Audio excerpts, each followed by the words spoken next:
Hai, salam sejahtera. Saya ialah Peter Dirun, jurulatih pengurusan emosi anda. Satu daripada perkara yang penting yang perlu kita dapat buat ialah mengenal pasti emosi-emosi yang dialami. Apa yang saya maksudkan di sini ialah setiap kali bila ada sesuatu perasaan yang timbul, kalau kita mau menjadi seorang yang dapat mengurus emosi dengan baik, kita mesti dapat memberi nama yang tepat, yang betul kepada emosi yang sedang dialami.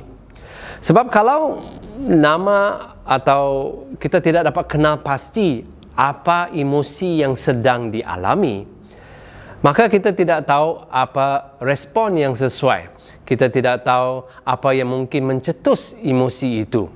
Oleh itu, pertama sekali yang perlu dibuat ialah memahirkan diri, membiasakan diri dengan nama-nama dan ciri-ciri setiap emosi yang kita alami sebagai manusia. Ya, mengenal pasti emosi yang dialami.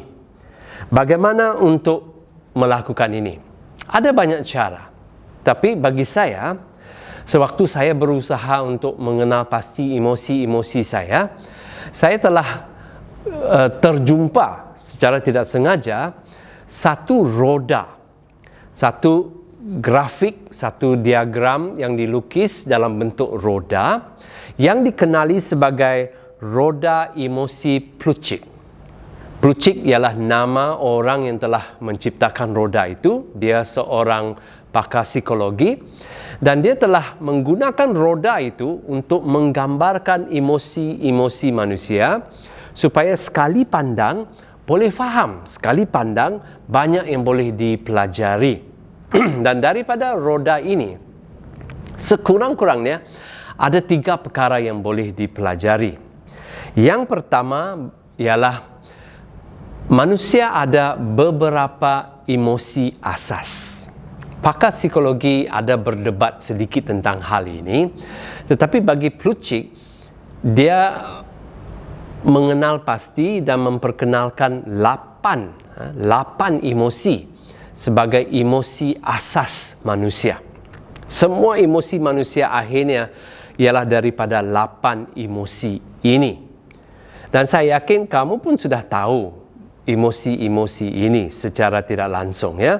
Contohnya sukacita, marah, sedih. Ini ialah 3 daripada 8 emosi asas yang diperkenalkan oleh Plutchik.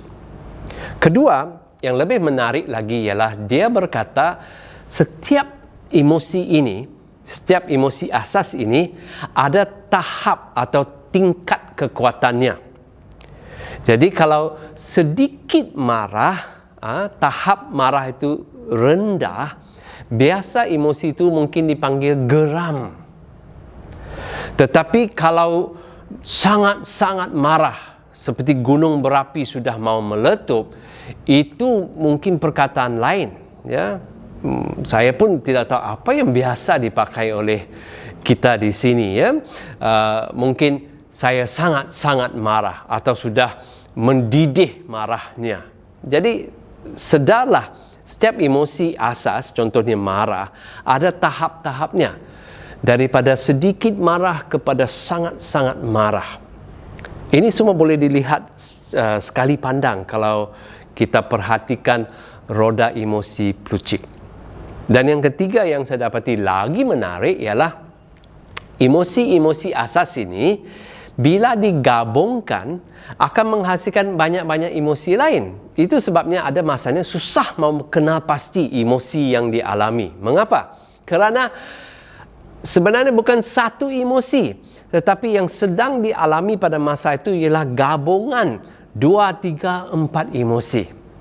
Dan satu perkara yang saya dapati menarik ialah bila saya lihat roda ini ialah emosi cinta, perasaan cinta. Dan kalau roda Plutchik itu betul, dan kalau diperhatikan dan dibaca dengan betul, maksud atau maklumat yang mau disampaikan oleh Pruchik di sini ialah perasaan cinta sebenarnya ialah gabungan dua emosi asas, iaitu sukacita dan kepercayaan. Kalau dalam bahasa Inggeris, joy dan trust.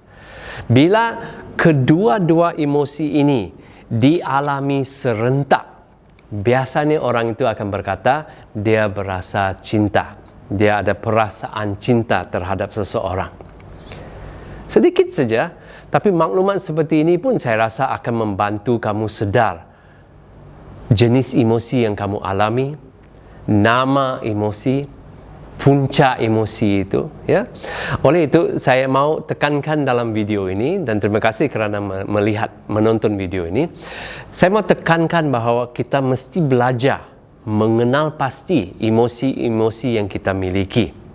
Dan saya cadangkan, gunakanlah roda emosi Pruchik sebagai asas pengetahuan itu, membantu kamu untuk mengenal pasti emosi yang kamu alami.